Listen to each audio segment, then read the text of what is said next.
Hello friends देखंतु आम पाखକୁ ଆଜି ଗୋଟେ ଇଏ ଜିଆ କମ୍ପାନୀର ପାୱାର ଲାଇଟ୍ ଆସିଛି।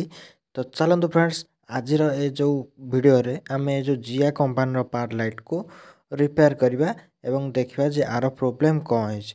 ତ ଫାଷ୍ଟ ମୁଁ ୟାକୁ ସପ୍ଲାଏ ଦେଲି, ଟୋଟାଲ୍ ଇଏ ଆମର ହିଁ ଜଳୁନାହିଁ।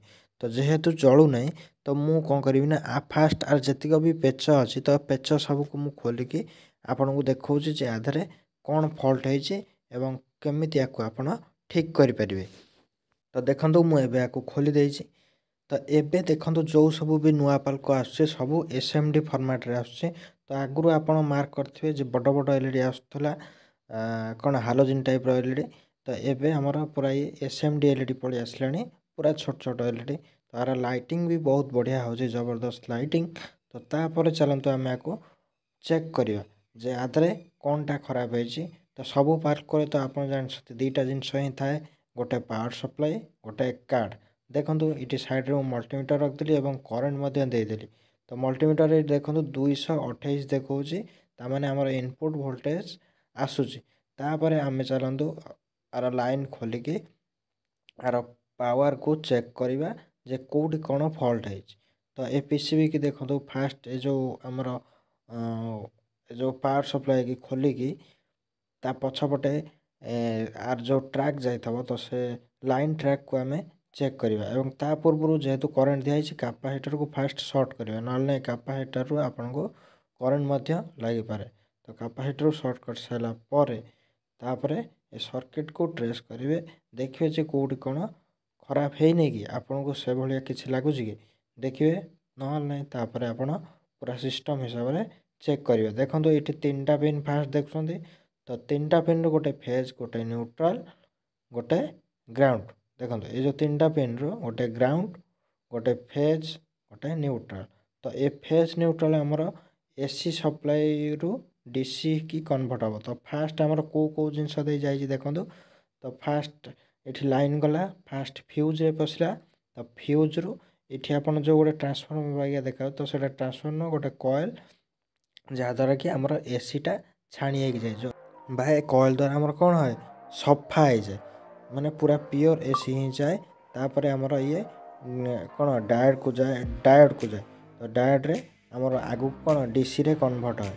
ଡାୟୋଡ଼ର କାମ କ'ଣ, ତ ACରୁ DC କି କନଭର୍ଟ କରିବା। ତାପରେ ମୁଁ ଏଇଠି ମଲ୍ଟିମିଟର ରଖିକି ଏ ଜାଗାରେ ଆମେ ଚେକ୍ କରିବା ଯେ ଆମର ପ୍ରୋବ୍ଲେମ୍ କେଉଁଠି କ'ଣ ହେଇଛି। ତ ଫାଷ୍ଟ ମଲ୍ଟିମିଟରକୁ ଲକ୍ଷ୍ୟ ରଖନ୍ତୁ, ମୁଁ ଏଠି AC 600ରେ ରଖିଛି ଏବଂ ଲାଇନ୍ ମଧ୍ୟ ଦେଇଦେଇଛି। ଆମର ଏଠି AC ଦେଖନ୍ତୁ ଯେଉଁଟା ଆମର କଏଲ୍ ଥିଲା, ତ କଏଲ୍ ପଟରେ ଦେଖାଉନି। ତ କଏଲ୍ର ଇନପୁଟ୍ ପଏଣ୍ଟରେ ଦେଖାଉଛି ଏ ଯେଉଁ କେଉଁ କଏଲ୍ଟା, ଏଇ ଯେଉଁ କଏଲ୍ଟା ଲାଗିଛି ତା'ର ଇନପୁଟ୍ ପଏଣ୍ଟରେ ଭୋଲ୍ଟେଜ୍ ଦେଖାଉଛି, କିନ୍ତୁ କଏଲ୍ରୁ ଯେଉଁଟା ଆଉଟପୁଟ୍ ହେଇଛି ଡାୟୋଡ଼କୁ, ତ ସେଠିକି ଆମର ଭୋଲ୍ଟେଜ୍ ଦେଖାଉନି। ତ ଚାଲନ୍ତୁ ଏଠି ମୁଁ ଏ କଏଲ୍ଟାକୁ ଖୋଲିକି ଚେକ୍ କରିବି। ଚେକ୍ କଲା ପରେ ଦେଖିବା ଯେ ଆ ଦେହରେ କ'ଣ ପ୍ରୋବ୍ଲେମ୍ ହେଇଛି। ତାମାନେ ଆମର ଏ ଯେଉଁ ଫଲ୍ଟ କେଉଁଠି ହେଇଛି, ଆମର ଏ ଫଲ୍ଟ ମାନେ ଫ୍ୟୁଜ୍ ଦେଇକି ଯାଉଛି କରେଣ୍ଟ, କିନ୍ତୁ ଫ୍ୟୁଜ୍ ପରେ ଯେଉଁ କଏଲ୍ଟା ଲାଗିଛି ତ ସେ କଏଲ୍ ଆଗକୁ ପାସ୍ କରୁନି।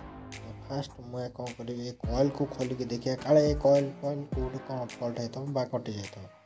ଫାଷ୍ଟ ଖୋଲିବା ପାଇଁ ଦେଖନ୍ତୁ ଯେଉଁ ପ୍ରତ୍ୟେକ ଜାଗା ଡିସୋଲ୍ଡରିଂ କରିବା ପାଇଁ ଆପଣ ସବୁଠାରୁ ବଢ଼ିଆ ଉପରେ ଏ ଡିସୋଲ୍ଡରିଂ ୱେୟାର ନେଇଯାଆନ୍ତୁ।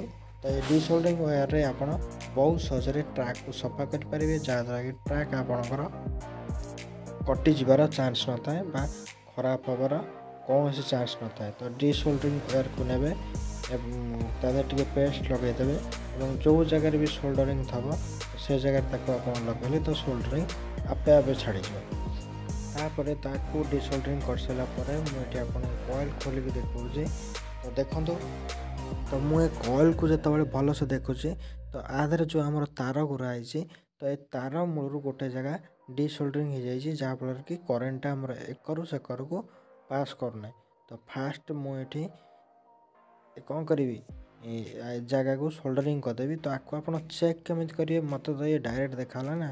ତ ଆପଣ ଆର 2 ପଏଣ୍ଟରେ ଲଗାଇଲେ ତ ଆପଣ କଣ୍ଟିନ୍ୟୁଟିରେ ମଲ୍ଟିମିଟରକୁ ରଖିକି ତା 2 ସାଇଡ଼୍ରେ ଲଗାଇଲେ ଆପଣଙ୍କର ଇଏ ବଜର ବାଜିବ ହେଲା। ତ तो आपको आपण ए हिसाब रे चेक कर परिबे जदी आपनकर बजर बाजला जानिबे जे ये भल अछि। तो ये हमर गोटे जगार डिसोल्डरिंग हो जाइतला।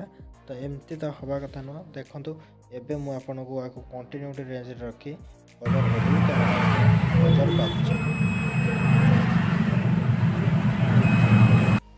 तो देखले तो फ्रेंड्स ए दुटा पॉइंट हमर बजर बाजला। तो आर फॉल्ट होइतला ए जगारो हमर कोन होइतला लाइन आउटपुट होनथला जा द्वारा कि हमर ए पॉइंट रो तार कटि जाइतला। तो बेले बेले भी एमती किछि नॉर्मल फॉल्ट हो जाए तो से विषय आपण ध्यान देबे। तो ए छोट छोट जिनिस को जदि आपण जानि थिबे निजे चेक करिवा तो ए जिनिस को आपण को दुकान को नबा को पड़िबो नै। तो आको आपण बहुत सहज निजे घरे मध्य ठीक करि परिबे। तो जदि आपण ए वीडियो रे किसी शिक्षा पाई थांती तो वीडियो गोटे लाइक करेंगे एवं चैनल को जदि प्रथम थर पाई थांती तो चैनल को सब्सक्राइब करेंगे कहीं आप इलेक्ट्रिकल एवं इलेक्ट्रोनिक्स रिलेटेड वीडियो मिल। देखो मुझे फाइनाली लगेदेली तापर आम ए जगह वोल्टेज चेक करके आउ थे आपको देखा डायोड पाक को आम कौन करेन्ट जाऊँगी कि ना। देखो जो मुझे लाइन देदेली तो आम ये फैन बुलिला है।